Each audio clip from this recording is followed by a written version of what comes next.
Backstreet Boys are one of the most successful male vocal groups in music history.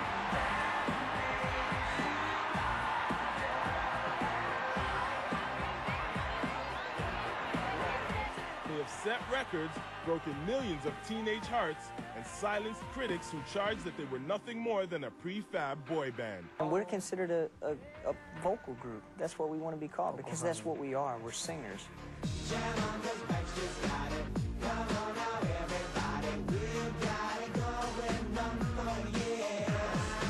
While 1998 was the popular quintet's most successful year, it was also their most challenging. You realize that this is called the music business. Don't forget that while you're on stage doing your music, your business can be walking out the door behind you. And it's very true. It was probably our most successful year, but probably one of the most difficult years of our lives. Although the group sold over 27 million copies of their album Backstreet Boys, the boys found they had little more money in the bank than when they started. They wondered whether Lou Pearlman, the band's founder and manager, had been distributing the profits evenly.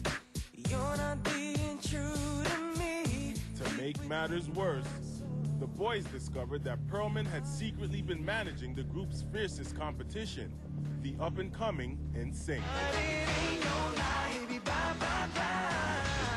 Overnight, Pearlman went from father figure to deadbeat dad, and the young singers felt the deep sting of betrayal.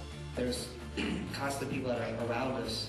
In the beginning stage, we always thought that those people that were around us right from the beginning were always going to be there, and there were people we could trust and count on. I think we've come to realize that the five of us, we have to trust within each other first.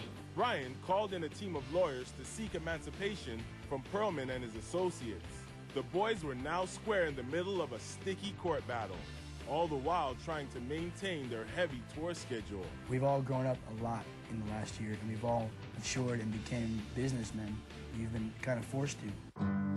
Things went from bad to worse when a doctor broke the news to Brian that he had to undergo open-heart surgery immediately or he would be in a serious health crisis. Brian had a heart defect since he was a child, and he had twice rescheduled the operation in order to keep up with the band's breakneck pace. We're just at the point where we're trying to juggle our careers and our life, so. Yeah. Because we're human beings, but our career is on a fast pace, and we just try to keep up with it. 8 weeks to the day after Brian's surgery, he was performing with the group again. Everything went great. I want to thank the fans, especially for all their support. I love you guys, and I'm happy to be back out on the stage. Not fully recovered, he relied on oxygen tanks backstage for the first few weeks. It's really hard to put into words right now, just because this is like the first day back to work for me.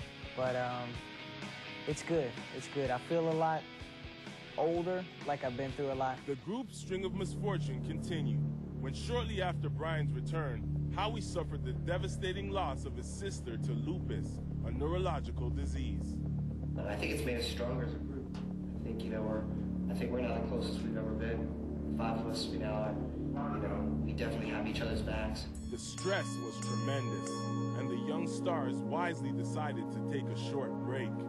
We all kind of woke up and realized, you know what, none of this is worth anything if we're not happy and we're not healthy. And we were reaching a point where we were really burned out and we weren't enjoying it anymore. When the dust finally settled, Backstreet Boys had found new representation at the firm, and they were ready to head back to the studio. Yeah. A brand new album, brand new management, brand new positive attitude. Everything's been really going great. I mean, we've all just been having this real big positive aura around us, and we're all psyched for the new tour, the new album, the new everything. For their sophomore effort, Kevin and Brian lent a hand with songwriting and producing duties. We co-produced a lot of the tracks, a lot of the background vocals and stuff like that. So Kevin was saying before, we learned a lot. We all collaborate together, and that's what makes it the Backstreet Boys sound. We love hip-hop. I mean, we love all kinds of music. And in our up-tempos, it's going to be a lot of fun to do choreography and do that live.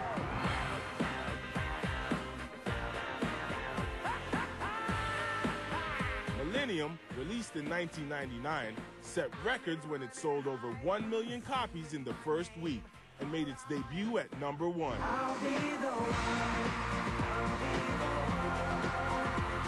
If they keep piling up, that's great. we don't really have a number in our heads. We're just excited that that 18 million people have bought our music, and we hope they like it. So we're just gonna keep making it. The album would be their biggest, with back-to-back hits like I Want It That Way and Show Me the Meaning of Being Lonely. The boys were back in top form. The chart-topping success of Millennium gave the ambitious quintet the confidence that they could make it without Perlman's guidance. People tell us that, you know, we've helped them by listening to our music through trying times and stuff like that. It's stuff like that that means a lot to us, you know. They were nominated for 5 Grammys, sold over 30 million records worldwide, and developed a new contract with Jive worth $60 million.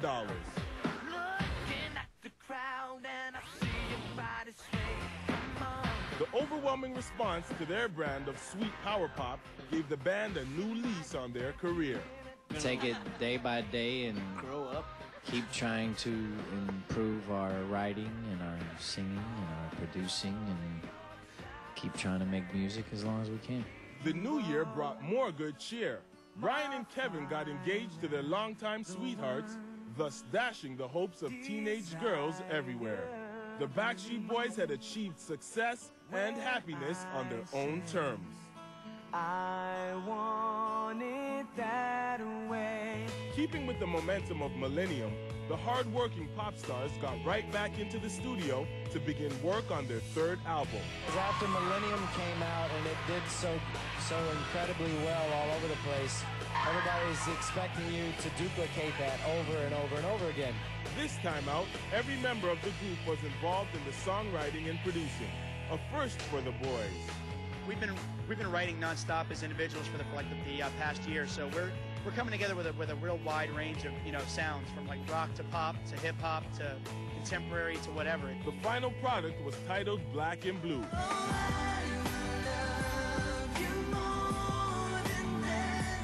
I mean, from the last album to this album, yeah, I think we've definitely grown a lot, personally, as well as musically, and we feel like our sound is maturing. We want to keep evolving, with our fans. We want to keep growing with our fans. The talented singers had been working together for 7 years, and they wanted some recognition that they were not just a flash in the pan.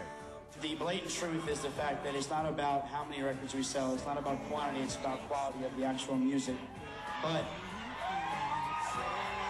materialistically, it would be nice to break new records and start a whole new trend again. It would be nice.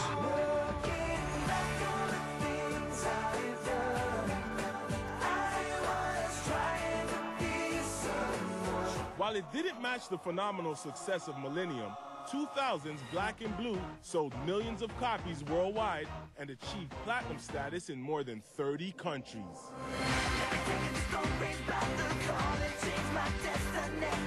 By 2001, the boys kicked off the first leg of the Black and Blue World Tour.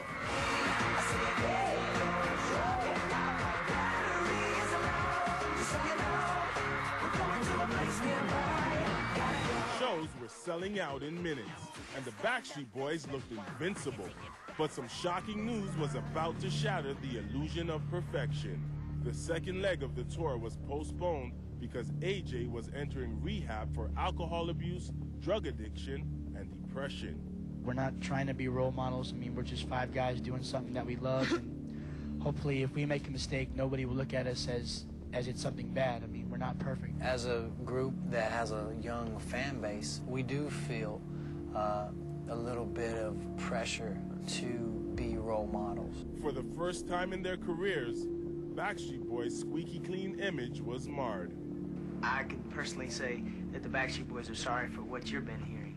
The band was in a state of total turmoil. They canceled their overseas tour in an effort to regroup. We really established a very good friendship within each other, and I think that's going to keep us together.